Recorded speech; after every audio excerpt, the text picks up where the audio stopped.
Welcome, as always, to the virtual version of Mission Dharma. Very happy to get a chance to sit with all of you tonight. I've had such a pleasure lately of being able to be in this environment with others. We just had the half-day retreat on last Saturday, and just being able to marinate a little bit in silence together with each other's support was so gladdening to my heart, and I imagine for some of the people who were practicing, that was also the case. And I just want this evening, if possible, to be a continuation of that ever available opportunity to stop with the support of others, orient our lives, our minds, our bodies to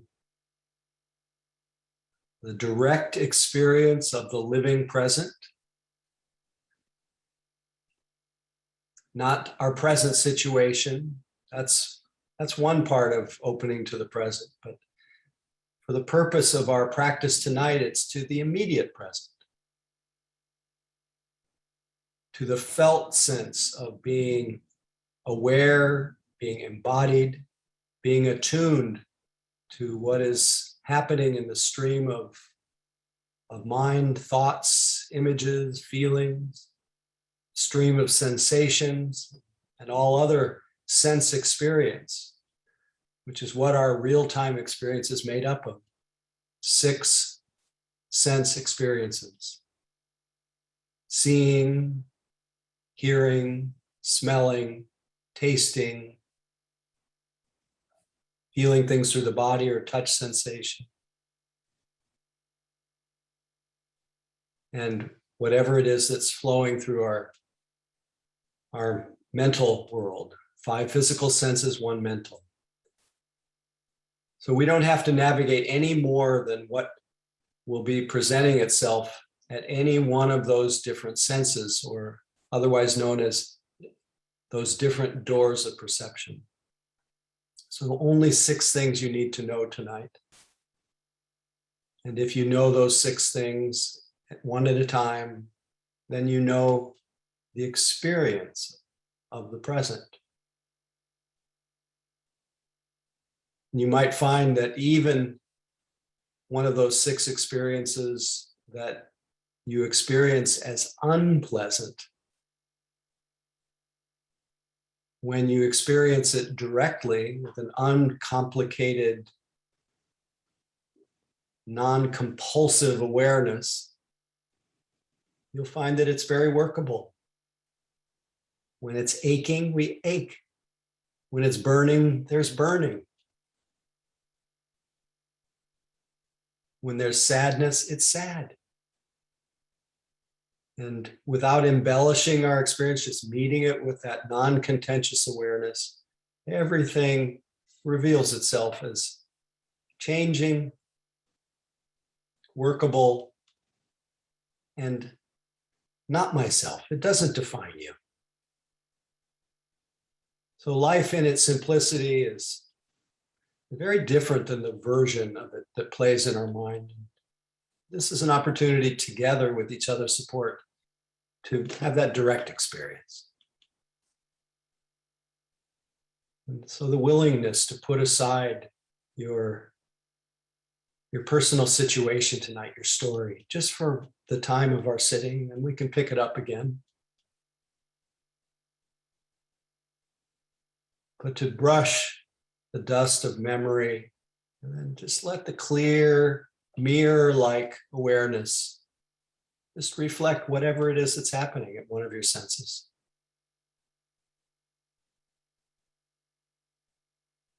So to be able to sustain this experience of simple unfolding present, it's helpful if you can find as comfortable a posture as possible.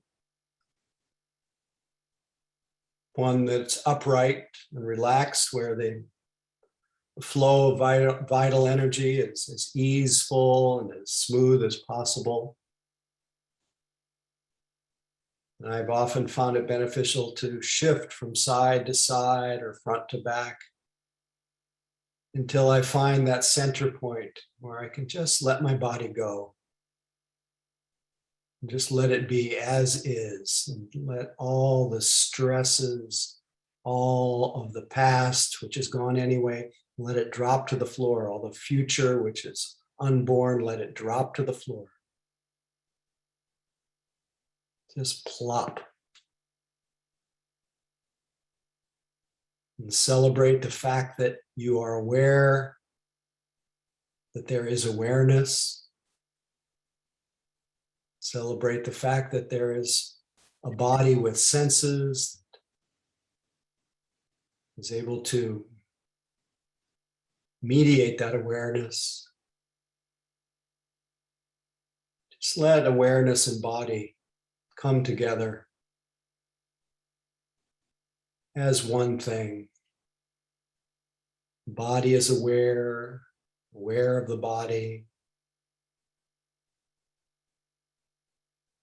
Just gather all the scattered attention to this single point of you now.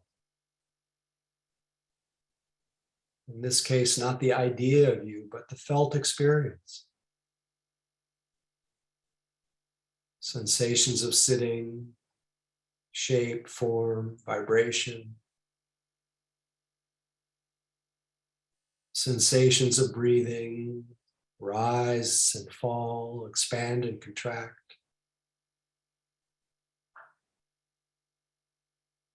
Just know with a soft, kind, interested attention, this is sitting, this is breathing. And come closer to be able to feel intimately the sensations created when our body breathes in, sensations created when the body breathes out.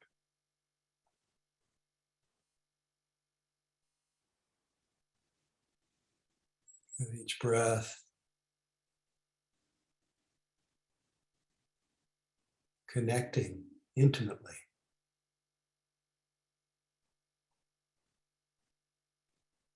Sticking to that breath. Spreading out all around it, not missing any part of the direct experience of this breath, just this moment.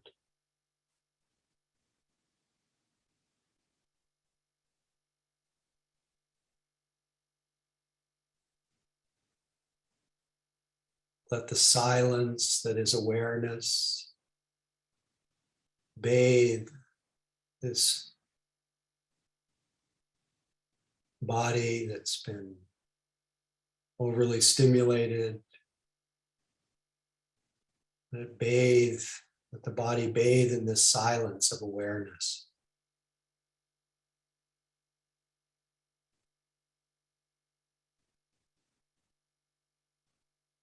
Let it bathe in the accepting quality of awareness.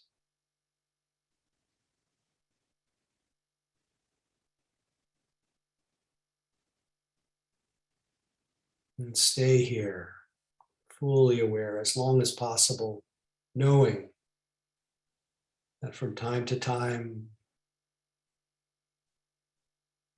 there will be thoughts that come that go unrecognized, and when they do, mind inclines toward dreaminess, fantasy. That will happen, but when mindfulness rearises, you realize you've been lost in thought. Celebrate being aware. Put that moment of reawakening to good use and let it be the reminder of your love of having your attention settled in your body. Nothing more to it. Senses, awareness, just this moment.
Awareness just knows what's happening, doesn't keep score, doesn't evaluate, just knows.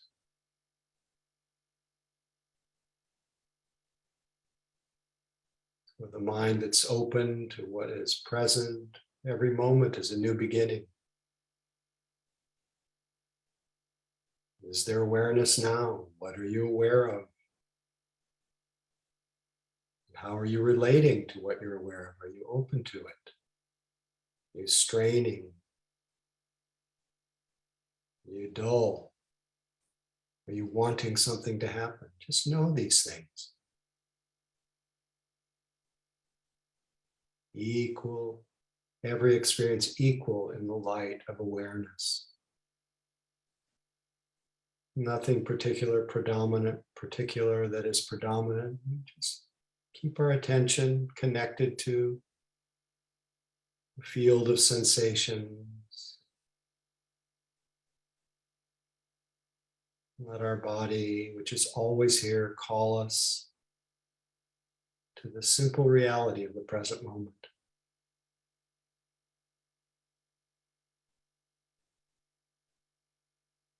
Here we don't figure anything out. We don't fix anything. We simply know the presently arising experience. Just this moment, just what's predominant, or just this breath.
Thanks for your practice. Thanks for being here.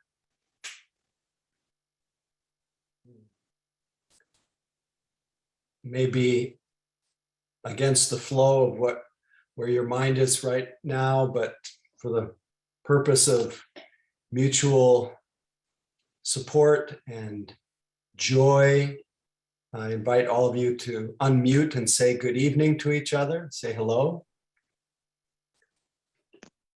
With Cohn. Hello, everyone. Hello. Hi, Hi, everyone. Hi, everybody. Good evening. Smile. Hi, everybody. Hi. Y'all. See your faces. Thank you. Yeah. Faces. Hi, everyone. Hi, Mark. Hi, Laurel. Hi. We're hard to be with, but we're so beautiful, even though we're so hard to be with. We all get along so well. And we need each other. This is a Sangha community, like-minded support is like the heart salve that I think many of us need right now. So thank you for being willing to say hello and show your face.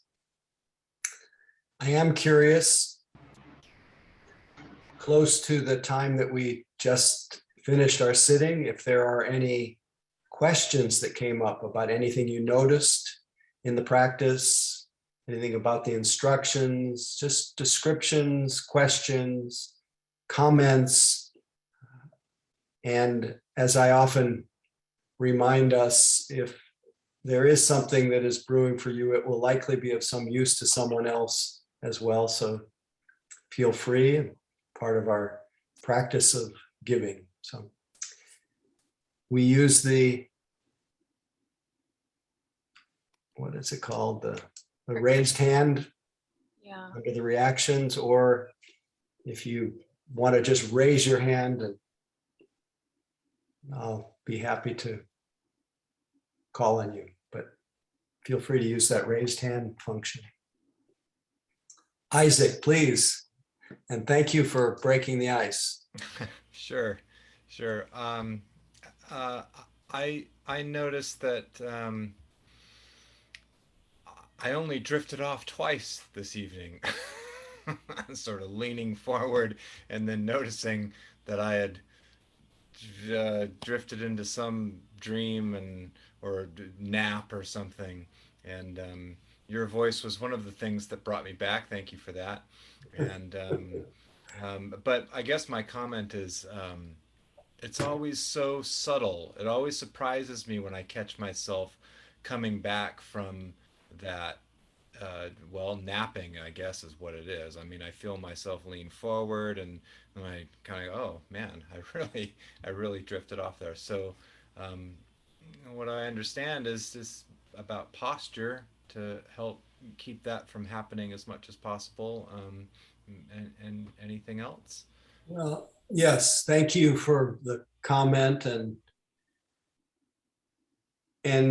I think just a little perspective is also useful so that there's no judgment about drifting off. It's just, in some ways, it's just a combination of some degree of tranquility and a little drop in your vital energy, a little drop in energy.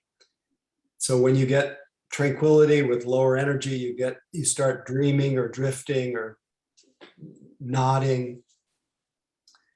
And that's just a time to arouse a little energy. So just simple adjustments, no judgment, it doesn't have to funnel into your view of yourself as good or bad or anything. I'm saying this to everyone, but just treat it as an opportunity to adjust the quality of your attention, bring a little energy, or if you're feeling agitated, bring a little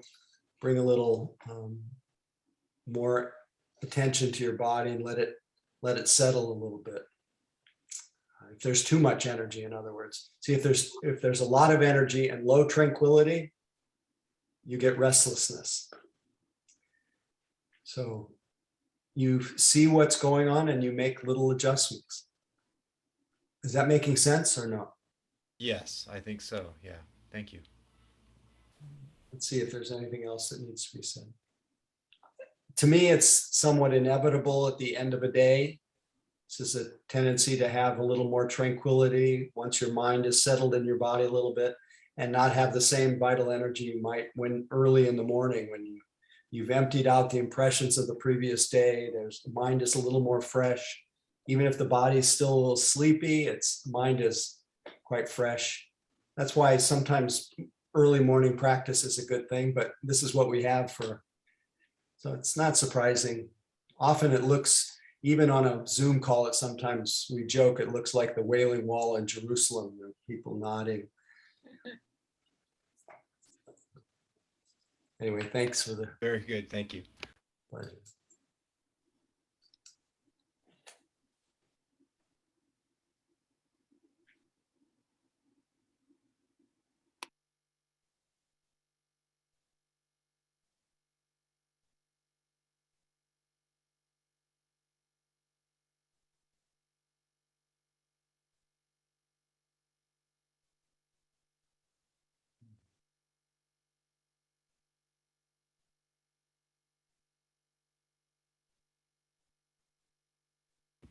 Well, I'll go again if that's okay.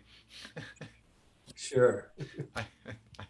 I, I did notice a certain when I was really focused on the present, I noticed a certain palpable lightness that was sort of new to me during this sit, and then when thoughts tried to take over, I really noticed them very quickly. And also, I don't want to, well, I can't think of another word other than darkness. That's sort of the opposite, but it wasn't negative or dark, just sort of a shade darker than, I don't know, the state of awareness that I was experiencing. So that was new for me and interesting. Beautiful.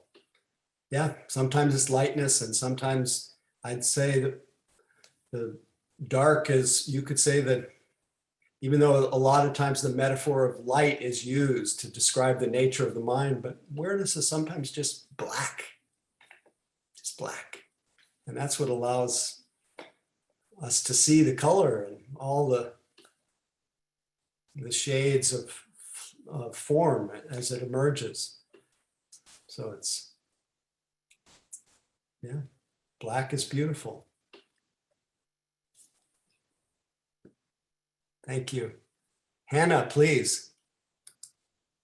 Hi, this is actually my first time attending this sitting group, so thank you for hosting Welcome. it. It's beautiful. Where are you calling in from? I'm calling in from northern British Columbia, a very tiny little town called Hazelton. Wonderful. Yeah. Okay. I noticed about half an hour in, I was scanning my body and thinking about impermanence, and I had this very physical, it's happened before, this very physical sensation of like things kind of dissolving and it being very, very pleasant, but very, very physical. And I sustain it for, I don't know, maybe 10, 15 seconds. And then I'm almost snapped out of it very quickly. And I find it really difficult to sit, to meditate again after that. So say more about this experience of dissolving. It's a very physical sensation. It's yes. almost like, is it pleasant, unpleasant? Yeah, very pleasant. Very pleasant. Very, very pleasant. And it throughout my entire body. Okay. So it's rapture. Feels, it's not like an emotional thing. It's like a physical thing. Mm-hmm. And so over the course of like the 10, 15 seconds, it'll get stronger and then less strong. Mm-hmm. And then at some point I just snap out of it very abruptly. And so do you snap out of it with a jerk, or Is it a Mm. startle reflex or is it? Yeah, almost like a startle reflex. And after that happens, like I find Yeah. it very difficult to meditate. Yeah, there may be, I can't really explain this. I think it's important in terms of insight practice, just to notice the sequencing of what happens and not stick anywhere and not get too much into contemplating what it is. But it's not uncommon if it's a non-normal kind of experience for there to be an almost involuntary fear response, a little fight or flight response. And it usually suggests to some part of you, we might say, that you are about to learn something. You're on the edge of what's familiar. And to not make anything of it, it's a natural meditative experience. There's names for it called piti or rapture, or it's one of the flavors of what occurs in our mind and body when there's some kind of unification, when there's some kind of concentration that arises. It's not something you did, it's something that happens when the conditions are ripe. And so there will often be a surge of energy. And if it's not so familiar to some aspect of yourself, you might go into a little bit of a reaction. So you'll get Okay. used to it. Thank you. Thank you for The key explaining is, that. especially because of the pleasantness of it, you may be looking for it. And that's something that you don't want to do. You want it just to be a byproduct of showing up. Otherwise, it becomes a corruption of your practice. You'll spend time looking for that experience again. And it's because that experience, like all experiences, is a changing experience. It's not reliable anyway as a refuge. So you just accept it when it comes and say goodbye to it when it goes. Thank you so much. I will say, even though I don't want you to ascribe too much value to it, that it's a sign that your mind and body have come together. Yeah. So keep up the good work. Any last comments, questions, descriptions? Okay. Our fearless leader, Mary, will share a couple short announcements, and then we'll get into some Dharma mischief, as we always do. So please, Mary, thank you again for hosting, as always. Thank you. Co-hosting. And welcome everyone to Mission Dharma, especially to those of you who are new. So just a quick reminder about Donna. Mission Dharma is able to be here week after week after week for now, what is it, 37 years, Howie? 36? 36. 36. And I know for myself and I know for many others, this really has been a refuge on Tuesday nights, throughout this whole thing. So we exist through your generosity. And let me put in the chat box how you're able to offer Donna. So we appreciate whatever you can offer. And so, yeah, and enjoy it. Take a pause and really just enjoy the act of giving. So, and back to you. Thank you. While you're pausing and perhaps now enjoying the act of giving, you might also do a little bit of a physical stretch. And even if you need to do a very short bio break, feel free. And of course, thank you in advance for any support, and thank you for your past support as well. It allows us to keep cooking. So 3 minutes from now, I will resume. So don't go away. Nice to have you here.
Welcome back. I have the good fortune of speaking to a lot of people and getting a bit of a pulse on the state of our hearts and minds, at least the people in my orbit. Maybe I'm in a bubble that doesn't include the whole range of people, but I know that many people I know are really disturbed by the proliferation of the Delta virus and the kind of the renewal of the need to stop again, and at least not rush headlong into activity that seemed to be taking off again after so long of being more homebound. And I know some of those who are, especially those who live alone and maybe have less social contacts, are profoundly lonely. And then there are those who are just afraid, worried, those who are just angry at life and the world the way it is, those who are just exhausted from the reactions to the uncertainty in the world. So what I've heard and what I come into contact every day is people dealing with afflictive emotions, dealing with what we call very simply in our teaching, the hindrances. And it's not just desire for something else to be happening other than what's here, desire for more pleasure. It's not just averse. It's not just worried and agitated and restless. It's not just exhausted.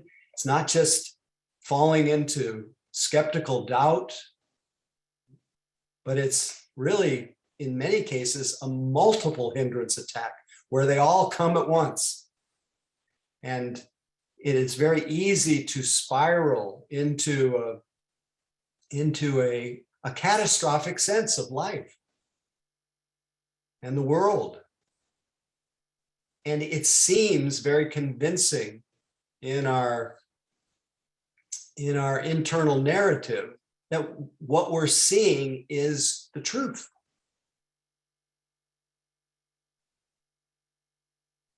But what I've seen in my own mind, even when I've gone down a road of catastrophizing or fallen into some kind of doubt or fear, worry,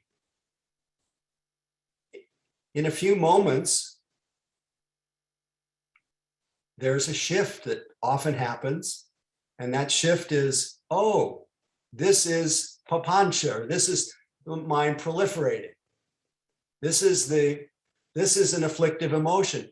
That shift from being carried along by that stream of distress to noticing it, And then in the moment of noticing, there is and can be any moment that we wake up to where we are, we can see that nothing really happened. Nothing really happened except an elaborated drama that went through my mind stream. It was part of the, and unless it's interrupted with some self-awareness, it easily compounds. It easily develops into a view of reality. And what's lost is what I pointed to in the instructions tonight, as we always do. What's lost is the simplicity of the present moment. The fact that our entire life, really, our direct experience, not our situation. Our situations are complicated. Our memories are complicated. Our plans are complicated, and they're frustrated right now in many cases. But all that's the stuff of the mind. Our real-time experience is basically 6 things: seeing, hearing, smelling, tasting, touching, and thinking. In anything more than that, we are in story. We are in the drama of our imagination, the drama of our identity, the view of ourselves. So that cycle, that absorption in that, being carried along by those afflictive emotions, that is the, in some ways, the definition of dukkha, of that which is difficult to bear, that which is stressful, that which is unsatisfactory. Our life feels really crappy when we are caught in afflictive emotion. But dukkha is the word for suffering, stress, unsatisfactoriness, that which cannot satisfy, which is the nature of all changing experience. Dukkha has its opposite, which is sukha. And I think it's really important that we remember that sukha is the word for well-being and happiness. And well-being and happiness is so close. And the seeds of well-being and happiness are so close. And one of the sad things, I always think of the Zen master Hakuin, who said, "Oh, how sad that people ignore the near and search for truth afar." That so much of our mental energy is about, and even in our mental energy when we meditate, is trying to quiet our minds.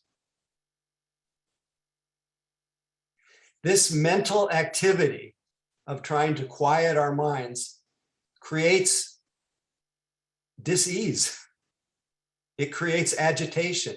It creates the seeds of that drama that starts playing in our mind, the pressure that builds. So we're not even trying when we meditate to quiet our mind. What we're trying to do, if anything, is to be aware of and rest in the quietness that's already there as the very nature of being aware.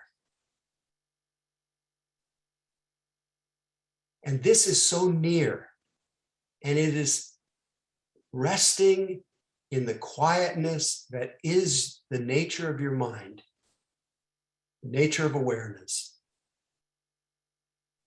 is a seed, is a source of sukha. And no matter what's happening in the world, no matter what kind of frustrated desire you have, no matter how isolated, no matter how incomplete, how unfinished all your projects, all the things that haven't been worked out, figured out, fixed. That sukha, the sukha of being aware, is nearer than your breath. It's close at hand. And even one moment of just resting in the quiet that is being aware, it turns out that the sukha of that comfort of just a moment, it's an antidote for it. In fact, sukha, the feeling, even a moment's feeling of comfort, it's an antidote for restlessness and worry. So I'll get a little technical for a few moments, just for the fun of it. When we pay attention, when we just bring that natural quiet awareness to our experience, we get used to that experience of being aware. And of course, we use objects of awareness to help us help brighten the mind that notices, to help us get used to what that is to be aware. And we use our body and rubbing our attention against our body and feeling the sensations. It makes stronger that recognition that we're aware. And if you keep noticing everything that happens as much as you can, whether it's a single object or whether it's changing experiences. And if you come really close to what you're paying attention to, you're actually just there, just resting in that awareness of whatever it is that you're noticing. There are some byproducts to that experience of rubbing against the experience that you're happening. It's called rubbing against the object. And the effect of gathering our attention and sustaining that attention and really sinking into that experience that I'm noticing. So it's sustained. The fruit of that is that I start to experience a little bit of what Hannah described. There's often a feeling of rapture that comes, and it comes as sometimes these waves of energy. But there's also, just as a byproduct, not something you really create, but just as a byproduct of getting used to that quality of continuity of attention, you get the quality of sukha. Sukha is energetically very comfortable. There's a little softness that comes. And then there's also a quality. So there's this gathering quality. There's this aiming quality of the mind that just tries to connect with what's here. The sustained quality. In the Pali language, these are called vitaka and vichara. They're called concentration factors. And with these two concentration factors comes this third factor called piti, or rapture. And with rapture also comes sukha, or comfort. So sukha, comfort, it's an unconditional quality that's part of our mind when our mind is attentive in a more continuous way. And what also comes along with sukha is the quality called ekagata, or one-pointedness.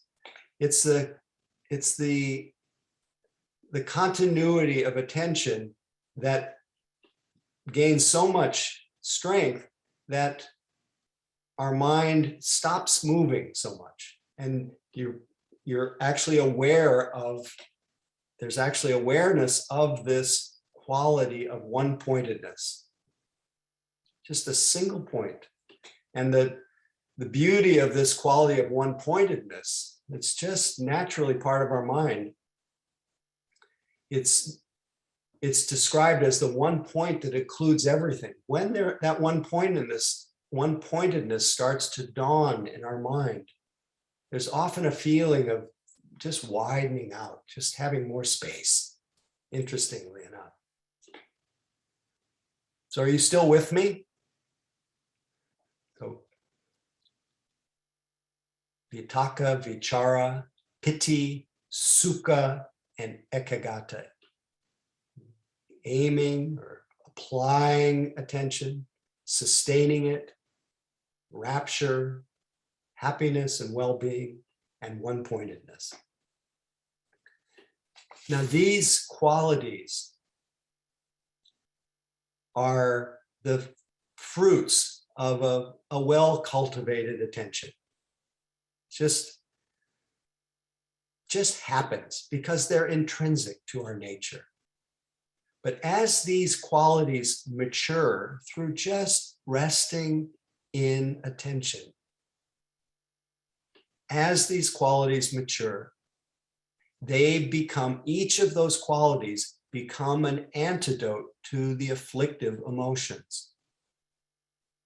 It's said that applied attention or gathering of our attention, that quality called vitaka, where I've often called vitaka and vichara, the first two, gathering and sustaining. I call it the relational. It's the love muscle.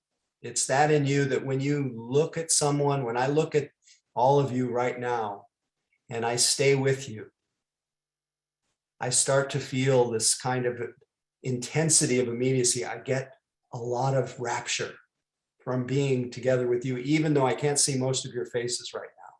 But just knowing you're here and seeing what I see and my mind not wandering anywhere else for a moment, there's a feeling of rapt attention and an arousal in a way.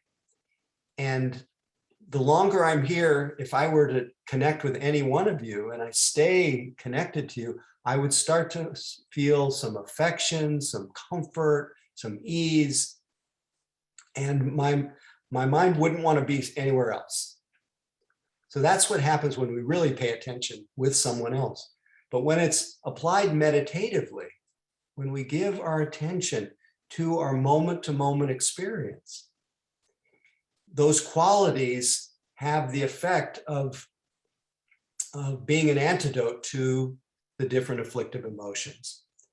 And the gathering of attention, as you could tell, it's enlivening, I said. Well, it's the antidote for the afflictive emotion of sloth and torpor, of that sense of dullness and lethargy. And if I sustain that attention, it's said that the sustained attention, the interest that comes through sustained attention, it is the antidote for the mind that can easily spin out in doubt. It somehow brings a certain confidence, a certain faith in the power of attention. If I can simply stay with you, stay with an object that I'm paying attention to, it doesn't allow, it actually prevents the unarisen hindrance. It prevents it from arising. And that quality of sustained attention is seen as an antidote for doubt. The rapture that Hannah described, and the allowing oneself to feel that unification of mind and body and that upsurge of energy, it's considered to be an antidote to ill will and aversion. And if you think about it, this quality of immediacy, of fullness of attention, of comfort, all these concentration qualities, they happen independent of whether the world gets right, independent of whether the evacuation in Afghanistan goes well, or that there's racial, social economic, food, justice that unfolds in the world, all the things that you care about. Independent of that, there's a capacity to be well, to be happy. And it has something to do with the quality of your attention, quality of your mind. And it is addressed directly in the teachings as a reason to cultivate the conditions that lead to more continuity of awareness. So let me just go through the next one. Like I said before, sukha, the feeling of comfort that comes when your mind and body come together and you're more continuously present. That quality of comfort, well-being and happiness, called sukha. It has an energetic quality. It's considered an antidote for restlessness and worry.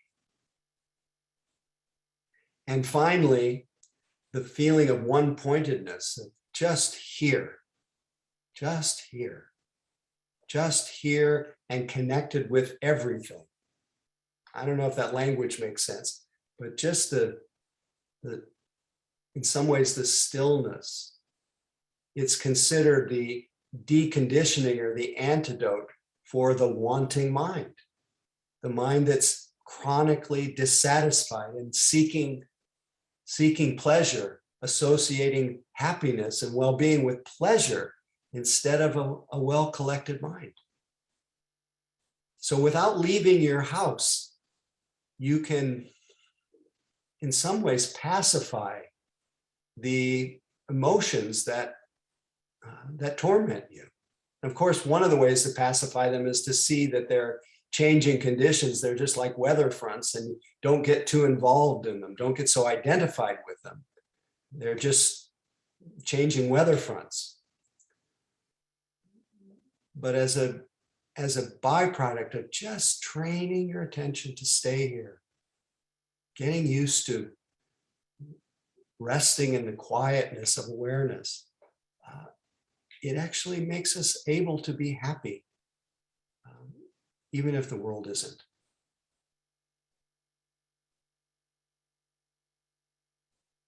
So if you're not going to find it meditatively through our careful attention to our moment-to-moment experience, then we have to find it through what the Buddha recommended for lay people like us.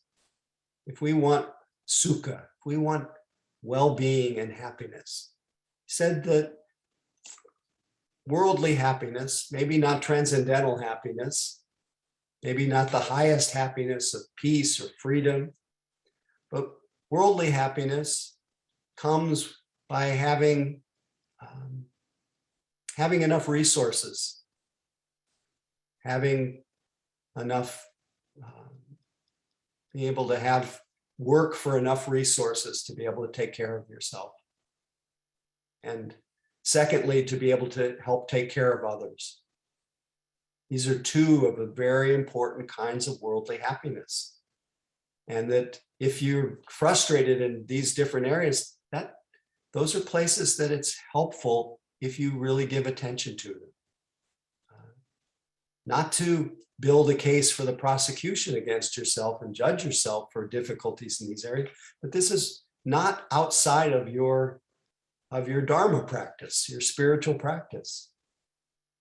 Having good livelihood, being able to share the resources that you have, brings happiness and well-being. The third kind of worldly happiness that the Buddha talked about is the happiness of, what did he call it? The happiness of being debt-free, of not owing anybody resources, money. And this goes completely against the stream of this debt-ridden society. But if you want to experience some measure of worldly happiness, work on your debt. Get rid of it if you can. it's not outside of your practice. But then the fourth kind of worldly happiness, something that we can work on every day of our lives, that is considered 16 times more valuable than the first three: having good work and enough to make resources, to share your resources, to be debt-free. The fourth one is to be blameless, to be able to through thought, through word, through action, be free of blame, to act really wisely and entirely committed to non-harming, and be able to feel that sense, what the Buddha called the bliss of blamelessness, the happiness and a joy that comes from not causing harm. So this is limiting also the amount of exploitation, on what are called akusala, or unwholesome acts of using intoxicants, exploiting others with our sexuality, telling the truth, speaking truthfully, kindly, for the benefit of whoever we're speaking to, not harshly, not with ill will. But this is a cause of happiness, and you don't have to go anywhere to do that. And the world does not have to be, doesn't have to be made in your image to have the happiness and well-being of being blameless.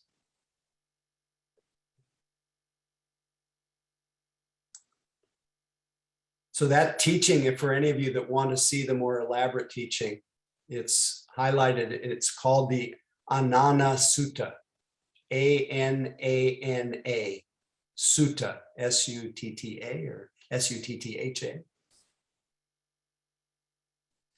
And then the last thing I'll leave you with, give me a chance to read the favorite sutta, is when the Buddha was approached, and I can't tell the whole story tonight, but he was approached by the Kalamas, and this is called the Kalama Sutta, where he was approached and asked what to do about all these different teachers who come into their village, and who do you listen to? There's this person's Dharma and that person's Dharma, and everybody's got their own little flavor of the Dharma. So who do I listen to? And the Buddha essentially said, this is how you can be discerning. It says, if the teaching describes skillful action or kusala action, wholesome action, of body, speech, and mind, then that's a good thing. If the teaching talks about blamelessness, just like we just did, it's a good thing. If their teaching is praised by the wisest people you know, it's a good thing. But last but not least, if when you practice this teaching, it leads to happiness and well-being, do it. And my understanding of the Kalama Sutta, and others may be more scholarly and know the in-depth understanding of this, when he talked about what if it is practiced, it leads to happiness and well-being, he was referring to the cultivation of the immeasurable qualities of the heart, the Brahma Viharas, that lead to happiness, the qualities of loving kindness, just inclining your mind every day. So easy to incline toward its opposite. These are the antidotes for the causes of suffering, greed, hatred, delusion, is loving kindness, compassion, respect, joy, sympathetic joy, really joining in the happiness of others whenever you see it. Not falling into the habit of envy and comparison, jealousy, but being happy when people are happy. Think of the happiest person you know and be happy that they're happy. So developing love, compassion, joy, and the wisdom of equanimity. To have a boundless heart that can hold the joys and the sorrows of this world with balance, cultivate these immeasurable qualities. That's from the Kalama Sutta, but it's really an invitation to cultivate happiness, even if the world is not happy. And even if up until today, you were convinced that you are the unhappy one. But I've never met an unhappy one if they don't consult their memory about it. I've never met somebody that I could reduce. If I'm really with you, if you're really present, you won't find an unhappy one. You'll find some sense experience. And so it's that willingness not to be picking up that old story and then making a case against yourself over and over again. It's not who you are. You are the Buddha. You have this capacity to be happy and well. The Buddha was called Sukhiya, the happy one. And he had the same capacity as each of us. So may we all be happy. May we all remember Sukha in this, what seems like a time of dukkha. But it's not all dukkha. So thanks for listening. Let's just consider that anything that I said tonight and our practice and any just being together was a cause of happiness, more happiness for this world, for each other, ourselves, and may all beings, as a result of our time together, know happiness, the cause of happiness, know less suffering, and the causes of suffering diminishing. May all beings recognize that unconditional happiness that is the very nature of our minds. And may all beings grow in the Brahma Viharas, love, compassion, joy, and equanimity. May all beings be liberated.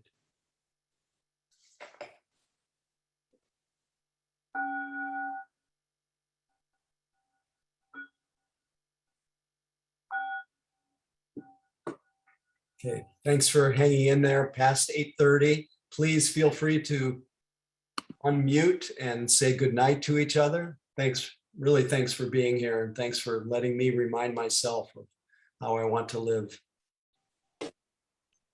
Good night. Good night.